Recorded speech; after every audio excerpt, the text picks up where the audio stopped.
अस्सलाम वालेकुम दोस्तों, सब्सक्राइब कीजिए मेरे channel in focus by Jain को, जहां देखेंगे आप बहुत मज़े मज़े की वीडियोस और बेल आइकन को प्रेस कर लीजिए इस तरह से ताकि सबसे पहले नोटिफिकेशंस आपको मिल सकें। लाइक कमेंट और शेयर करना मत भूलिएगा। Now please enjoy the video. अस्सलाम वालेकुम दोस्तों आपने आसमान से बारिश या ओले वगैरह तो बरसते देखे ही होंगे। बारिश का बरसना एक आम सी बात है। ओले बरसना भी कोई बड़ी बात नहीं है। लेकिन अगर कोई खुदा का बंदा आपसे बोले कि मैंने आसमान से मछलियों को बरसते देखा है, तो आपका जवाब क्या होगा? और आपको ये बात बताने वाला शख्स यकीनन पागल और बेवकूफ़ ही लगेगा। लेकिन आपकी इन्फॉर्मेशन में थोड़ा सा इजाफा करता चलूँ कि इस तरह के वाक़यात दुनिया के मुख्तलिफ़ हिस्सों या मुख्तलिफ़ मुल्कों में कई मरतबा हो चुके हैं। मज़े की बात यह है कि आसमान से सिर्फ मछलियाँ ही नहीं, मेंढक, सांप, मगरमच्छ और कछुए भी बरस चुके हैं। और लोग तो इसकी वीडियोस भी बना चुके हैं, जो शायद आप में से कुछ ने इंटरनेट पे देखी भी हों। बहुत से लोग इस पहेली का जवाब चाहते हैं और जानना चाहते हैं कि क्या ये सच है, क्या ये मुमकिन है, क्या सच में ऐसा हुआ है, और अगर हुआ है तो कहाँ हुआ है। क्या सच में आसमान से ऐसी चीज़ें बरसती हैं? अगर आप भी जानना चाहते हैं कि इस मफरूज़े के पीछे कितनी सच्चाई है, तो इस वीडियो को लास्ट तक देखिएगा, क्योंकि हम आज आपको बताने वाले हैं कि दरअसल ये मछलियाँ, मेंढक, सांप और कछुए एट्सेट्रा कहाँ से आते हैं, और इन सारी पहेलियों को हम साइंसी तौर पर साबित करने की भी कोशिश करेंगे। लेकिन उससे पहले अगर आपने मेरा चैनल सब्सक्राइब नहीं किया हुआ तो कर लीजिए। मैं इस तरह की वीडियोस लेके आता रहता हूँ। अगर आप मेरा चैनल सब्सक्राइब नहीं करोगे तो आपको मेरी वीडियोस का पता ही नहीं चलेगा। तो चलिए स्टार्ट करते हैं हम अपने मेन टॉपिक को।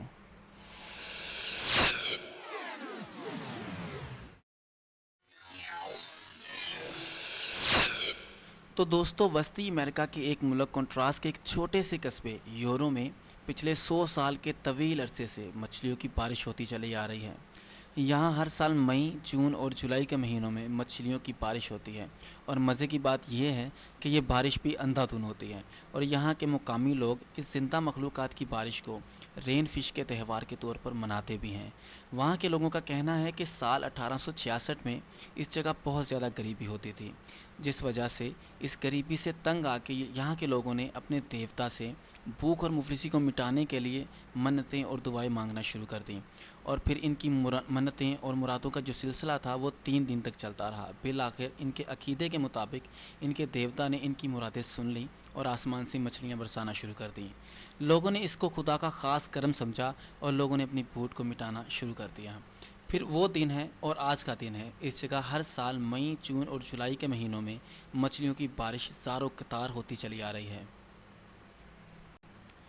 मछलियों, मेंढकों, सांपों एट्सेट्रा की ये बरसात जस्ट इन्हीं इलाकों में नहीं हुई, बल्कि एशिया के चंद ममालिक में भी हो चुकी है, जैसे कि इंडिया, श्रीलंका और सिंगापुर में भी देखने को मिल चुकी है।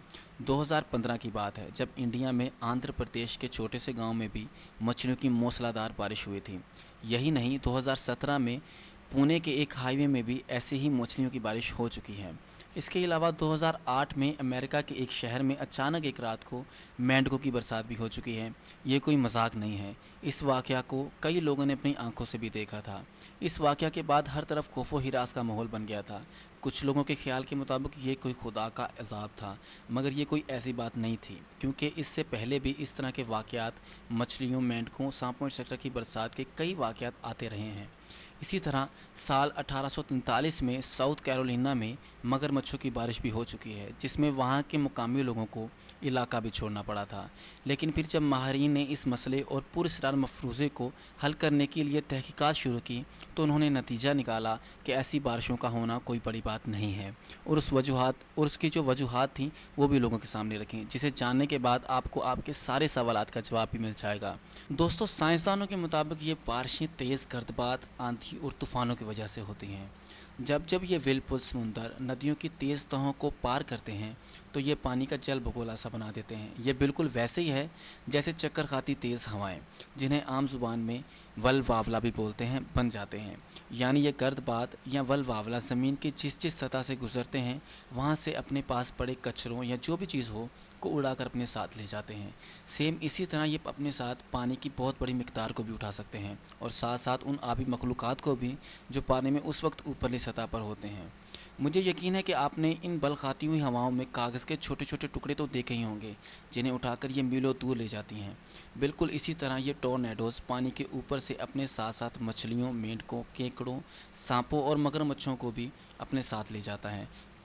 और फिर ये तमाम जानदार इन तेज़ हवाओं के भंवर में देर तक उड़ते रहते हैं और तब तक उड़ते रहते हैं जब तक इनकी शिद्दत कम ना हो जाए। जिस जगह इन हवाओं की शिद्दत कम होती है वहाँ ये जानदार पानी के साथ बरसना शुरू कर देते हैं। एक साइंसदान ने तो अपनी किताब में ये भी लिखा है कि ये जानदार साल में 40 बार ऐसे ही बरसात की शक्ल में गिरते हैं। जानदार तो जानदार, कई बार तो ये गिरदबाद इतने शदीद होते हैं कि ये अपने साथ घरों, गाड़ियों और बसों वगैरह को भी उठा के ले जाते हैं। लेकिन ये कहीं आसमानों से नहीं टपकते बल्कि ज़मीन से ही ऊपर गए होते हैं और बिल आखिर ज़मीन पर ही वापस आ जाते हैं। सो दोस्तों, आज की वीडियो बस यहीं तक थी और अब अगर ये वीडियो आपको पसंद आई है तो इसको लाइक ठोक दीजिए और अपने दोस्तों के साथ भी शेयर कीजिए इस मज़ेदार मालूमात को, और चैनल को सब्सक्राइब कर लीजिए।